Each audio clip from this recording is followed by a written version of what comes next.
আজকের ভিডিওতে আপনারা দেখবেন ওয়ান্স শিবানী পৌঁছায় একটা রিসর্টে থাকার জন্য। কেন চেতনা আবিরকে ঘুরে ঘুরে দেখে, কে আবিরকে করে নেয় কিডন্যাপ, কে শিবানীর মাথায় আঘাত করে, কে ওয়ান্সের চোখ উবড়ে নেয়, কেন অভিজিৎ আর দেয়া একে অপরকে বন্দুকের নিশানা করে, পূর্বী কেন পরে বোরখা, সিআইডি কি আসল অপরাধী খোঁজ পাবে? তাহলে চলুন ভিডিওটা শুরু থেকে লাস্ট পর্যন্ত দেখা যাক কেন এসব হয় আর শেষে কী হয়।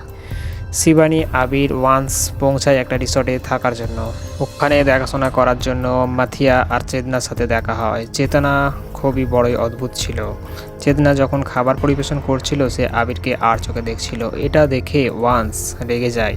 সেই কারণে শিবানী আবিরকে নিয়ে সেইখানে থেকে তার রুমে চলে যায়। তারপর দেখে যে রুমে চাবি সে আনতে ভুলে গেছে। তখন সে আবিরকে ওখানে রেখে চাবি আনতে যায়।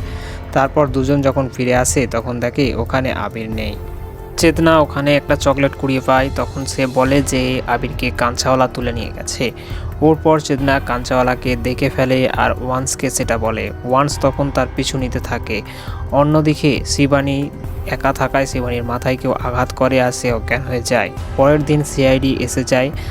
তারা সিআইডিদের সব কথা বলে। এরপর চেতনা সিআইডিদের ওয়ান্সের সেই চোখ দেখায় যেটা কেউ উপড়ে দিয়েছিল। শিবানী সেই চোখ দেখে ভয়ে বেহুশ হয়ে যায়। সিআইডিরা সেই জঙ্গলে পৌঁছায় আর একটা কুঁড়ে ঘর দেখতে পায়। তারপর যখন ভিতরে কুঁড়ে ঘরটা চেক করার জন্য দেয়া যায় তখন কাউকেই পায় না, কিন্তু সে একটা অনুভূতি করে যে আমাদের আশপাশে কেউ আছে। তারপর বাইরে গিয়ে দেখে সেটা অন্য কেউ না, অভিজিৎ। তারপরে একটা গর্তের মধ্যে থেকে ওয়ান্সের মৃতদেহ পাওয়া যায়। তারপর সিআইডিরা জানতে পারে আবির ওয়ান্সের ছেলে নয়। তারপর সিআইডিরা সেই কাঞ্চাওয়ালার অঙ্কন তৈরি করে। তারপর পূর্বী খবর দেয় চেতন আর মাথিয়া ওখান থেকে পালিয়ে গেছে। সিআইডিরা খবর পায় আবিরকে দত্তক নেওয়ার জন্য ওয়ান্সের মৃত্যু হয়েছে। তারপর ডক্টর সালুকে সিআইডিদের বলে যে ছুরির মাধ্যমে তার চোখ তুলে নেওয়া হয়েছে সেটা একদমই নতুন ছিল।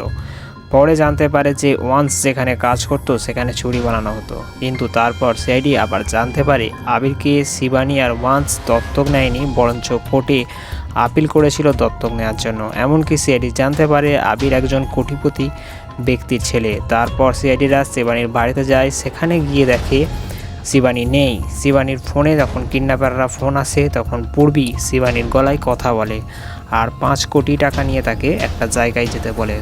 তখন পূর্বী নিজেকে লোকাবার জন্য বোরখা পরে আর টাকার ব্যাগ নিয়ে তার ডাস্টবিনে রেখে দেয় তাদের কথা মতো। ঠিক তারপরেই ওখানে একজন আসে আর টাকার ব্যাগ নিয়ে ওখান থেকে পালিয়ে যেতে থাকে। কিন্তু সিআইডিরা তার পিছু নিতে থাকে এবং সে যখন পালিয়ে যাচ্ছিল তার গলায় একটা বিষাক্ত ইঞ্জেকশন এসে লাগে। সিআইডিরা তার পিছু নিতে নিতে একটা ঘরের মধ্যে পৌঁছে যায়। তখন তার মুখে থেকে সাদা ফেনা বেরিয়ে আসে। তখনই সিআইডিরা ওই ঘর থেকে কাঞ্চাওয়ালার ড্রেস পায়। তখন সিআইডিরা জানতে পারে যে তিনি কাঞ্চাওয়ালা, কিন্তু এটাও জানতে পারে যে আসল অপরাধী অন্য কেউ।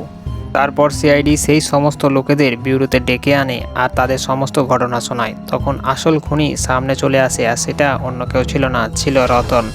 তখন সে সিআইডিদের কাছে সব কিছু স্বীকার করে। সিআইডি সব কিছু শোনার পর তাকে সাজা শুনিয়ে দেয়। এই পর্বটা পুরো দেখার জন্য ডেসক্রিপশানে লিঙ্ক আছে, ওখানে গিয়ে আপনারা এই পর্বটা দেখতে পারেন। আর আমাদের এই রিভিউ শর্ট ভিডিও যদি আপনাদের ভালো লেগে থাকে তাহলে চ্যানেলটি সাবস্ক্রাইব করে আমাদের সাথে জুড়ে থাকুন। আর ভিডিওটি লাস্ট পর্যন্ত দেখার জন্য আপনাদের সকলকে জানাই অসংখ্য ধন্যবাদ।